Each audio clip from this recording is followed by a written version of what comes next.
청취자 여러분을 위한 오늘의 심층 분석 바로 시작하겠습니다. 오늘 우리가 집중적으로 파헤쳐볼 주제는 제약 바이오 기업, 바로 펩트론입니다. 현재 주가가 24만 9,500원을 기록하고 있는데요. 오늘 논의의 핵심 질문은 이겁니다. 한 기업의 가치가 과연 그 기업의 기술력만으로 결정될까요? 아니면 그 기업을 둘러싼 외부 환경에 더 크게 좌우될까요? 바로 그 질문에 대한 답을 찾아가는 시간이 될 겁니다. 펩트론의 아주 중요한 파트너사죠. SK팜테코가 매물로 나왔다는 소식. 이 작은 나비의 날갯짓이 어떻게 펩트론이라는 기업 가치에 거대한 태풍을 몰고 올 수 있는지 그 가능성의 시나리오들을 하나씩 짚어보겠습니다. 네, 그럼 바로 본론으로 들어가서요. 가장 뜨거운 감자죠. SK팜테코 매각 소식부터 짚어보겠습니다. 이게 그냥 보면 한 회사가 팔린다는 뉴스인데 왜 펩트론 투자자들은 이것 때문에 잠 못 이루는 밤을 보내는 건가요? 그게 바로 연결고리 때문입니다. SK팜테코는 그냥 파트너사가 아니고요. 펩트론이 개발 중인 그 비만 치료제의 생산 가능성을 담보하는 아주 중요한 축이었거든요. 그런데 이 축이 통째로 시장에 나왔다. 이건 펩트론의 미래에 엄청난 변수가 생겼다는 신호죠. 아, 변수라. 여기서 SK라는 기업의 성향을 먼저 이해해야 한다는 분석이 있더라고요. 어떤 의미인가요? 네, SK팜테코는 과거에 8분기 연속 적자를 기록했던 사업이 있습니다.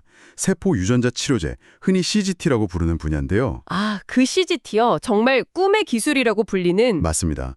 환자의 세포나 유전자를 직접 건드려서 병을 근본적으로 치료하는 거죠.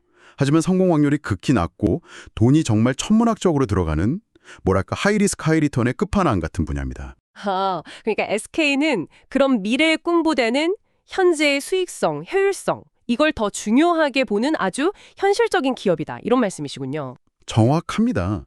적자 사업은 과감하게 쳐내는 결단력이 있는 거죠. 그런 SK가 SK팜테코를 매물로 내놨다는 건 여기서 확보한 자금으로 반도체나 AI 같은 핵심 분야에 집중하겠다는 명확한 전략적 신호로 봐야 합니다. 그렇군요. 그럼 이제 시장의 모든 관심은 딱 하나로 쏠리겠네요. 그래서 이 알짜 매물을 과연 누가 사가는가? 바로 그겁니다. 제가 준비한 자료를 보니까요. 몇 가지 시나리오가 있는데 그중에서도 투자자들이 가장 열광하는 그야말로 꿈의 시나리오가 있더라고요. 아, 역시 보셨군요. 글로벌 제약사 일라일리리가 인수하는 경우죠? 네, 맞습니다. 이게 단순한 희망회로가 아니라 상당한 개연성이 있습니다. 지금 일라일리리가 비만 치료제 수요가 폭발해서 생산 라인이 부족해요. 행복한 비명을 지르는 상황이죠. 아, 공급이 수요를 못 따라가는군요. 네, 이미 4번째 공장 증설 발표를 했는데 시장에서는 5번째, 6번째 공장이 더 필요하다고 보고 있습니다. 이런 상황에서 SK팜테코의 검증된 생산시설을 인수하는 건 시간과 비용을 아낄 수 있는 최고의 카드죠. 정말 필요한 사람에게 딱 맞는 매물이 나타난 셈이네요. 근데 만약 이게 현실이 된다면 펩트론 주가에는 구체적으로 어떤 의미가 있는 건가요? 그냥 막연하게 주가가 터질 것이다 이런 거 말고요. 두 가지로 요약할 수 있습니다. 가치의 재평가, 그리고 불확실성의 해소. 지금까지 펩트론은 기술은 좋은데 과연 글로벌 빅파마랑 계약할 수 있을까 하는 의심을 계속 받아왔거든요. 네, 늘 그게 따라다녔죠. 근데 만약 일라이릴리가 SK팜테코를 인수한다. 그럼 펩트론은 사실상 일라이릴리 연합군에 편입되는 겁니다. 시장이 펩트론을 보는 눈높이 자체가 완전히 달라지는 거죠. 아, 항상 따라다니던 그 과연이라는 물음표가 확신이라는 느낌표로 바뀌는 순간이 될 수 있겠네요. 하지만 항상 최상의 시나리오만 있는 건 아니지 않습니까? 리스크도 짚어봐야죠. 예를 들어 전혀 상관없는 사모펀드 같은 곳에서 인수하면 어떻게 되나요? 아주 중요한 지적이십니다. 그게 바로 현재 펩트론 주가가 눌려있는 가장 큰 이유, 불확실성 리스크입니다. 만약 재무적 투자자가 인수해서 단기 이익에만 집중한다면 펩트론과의 장기적인 협력 관계가 삐걱거릴 수도 있겠죠. 그렇겠네요. 물론 경쟁사인 노보노디스크가 인수하는 것도 나쁜 시나리오는 아닙니다. 어쨌든 시장의 양대 산맥 중 하나랑 연결되니까요.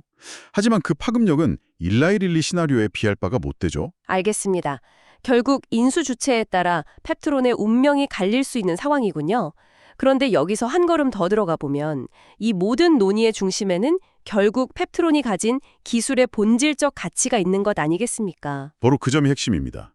지금 글로벌 비만 치료제 시장의 게임 체인저는 투여 주기거든요. 매주 맞던 주사를 월 1회로 줄일 수 있느냐, 이게 기술력의 척도가 되고 있습니다. 여기서 또다시 일라이 릴리가 등장하네요. 릴리 CEO가 공식 석상에서 월 1회 투여 가능한 GLP-1 치료제 개발이 최우선 과제라고 여러 번 강조했죠. 전문가님 잠시만요. GLP-1이라는 말이 계속 나오는데 저희 청취자분들을 위해 이게 뭔지 간단히 설명해 주실 수 있을까요? 네, 좋은 질문입니다. GLP-1은 우리 몸에서 나오는 호르몬의 일종입니다. 음식을 먹으면 분비돼서 뇌에 이제 배부르다 신호를 보내고 위장의 음식물 배출 속도를 늦춰서 포만감을 오래가게 만들죠. 아하. 비만 치료제는 바로 이 호르몬의 작용을 모방한 약물입니다. 즉, 약물로 포만감을 느끼게 해서 식욕을 억제하는 원리죠.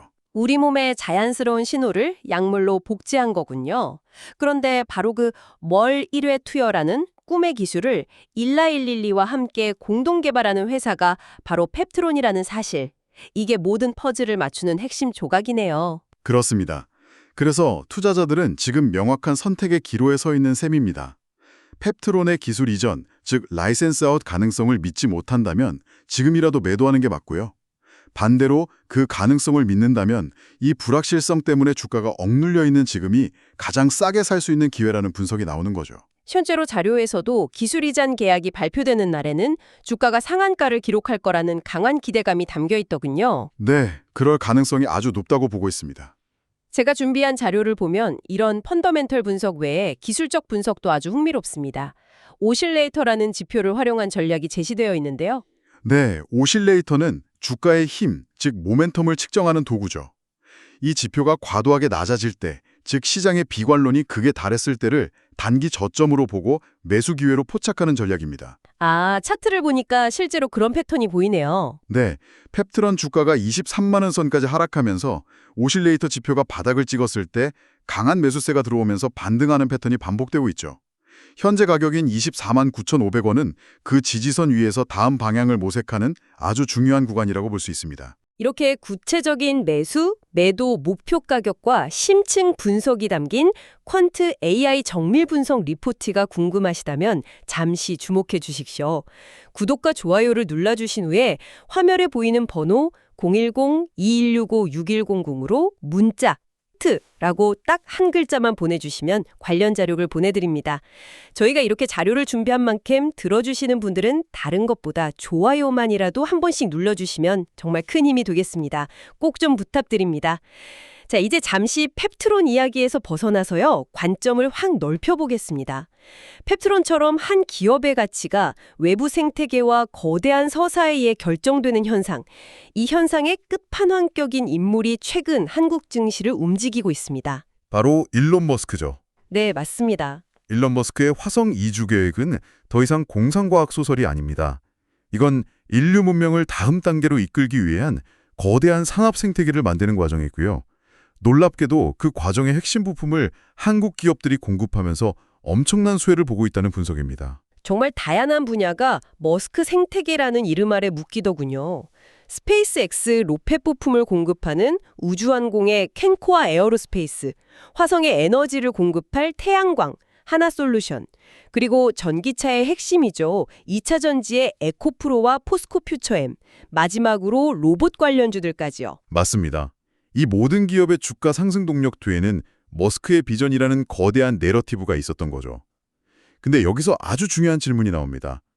방금 언급된 기업들 대부분 주가가 최소 5배에서 10배 그 이상 폭등했습니다. 이미 많이 오른 종목들이죠. 그렇죠. 이미 많은 투자자들이 탑승한 기차라는 겁니다.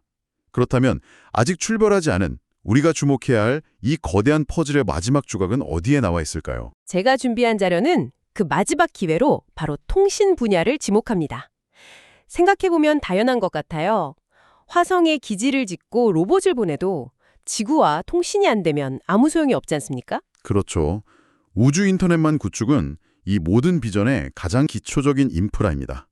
그런데 흥미로운 점은 이 통신 분야는 다른 머스크 관련주들에 비해서 아직 주가가 거의 오르지 않았다는 겁니다. 시장의 관심이 다른 곳에 쏠려 있었군요. 네. 화려한 로켓과 전기차에 쏠려 있는 동안 가장 필수적인 기반 기술은 소외되어 있었던 거죠. 분석에 따르면 이건 하방 리스크는 막혀 있고 상승 잠재력은 가장 크게 열려 있는 지금 진입하기에 부담이 가장 적은 유일한 기회라고 평가하고 있습니다. 오늘 우리는 펩트론을 둘러싼 SK팜테코 매각이라는 구체적인 미시적 이슈에서 출발해서 시장 전체를 관통하는 일론 머스크 생태계라는 거시적 트렌드까지 살펴봤습니다. 만약 우주항공, 2차 전지, 로봇 같은 종목들의 급등 랠리를 아쉽게 놓치셨다면 아직 시장의 주목을 받지 못한 마지막 기회, 바닥을 단단하게 다지고 있는 유일한 통신 관련주에 주목해보시는 건 어떨까요? 이 마지막 기회를 꼭 잡고 싶으시다면 010-2669-6100으로 머스크라고 두 글자 문자를 보내주십시오. 물론 구독과 좋아요는 필수입니다. 마지막으로 청취자 여러분께 이런 질문을 던지며 마무리하고 싶습니다. 오늘 살펴본 것처럼 때로는 한 기업의 가치가 내부의 기술력이나 실적뿐만 아니라 누가 그 기업의 파트너가 되는지, 그리고 어떤 거대한 산업 트렌드의 일부가 되는지에 따라 완전히 재평가될 수 있습니다. 여러분의 포트폴리오를 한번 돌아보십시오. 그 안의 종목들은 각자 독립적으로 움직이는 섬입니까? 아니면 강력한 생태계 안에서 함께 성장하는 함대의 일원입니까? 깊이 있는 분석에 함께해 주셔서 감사합니다.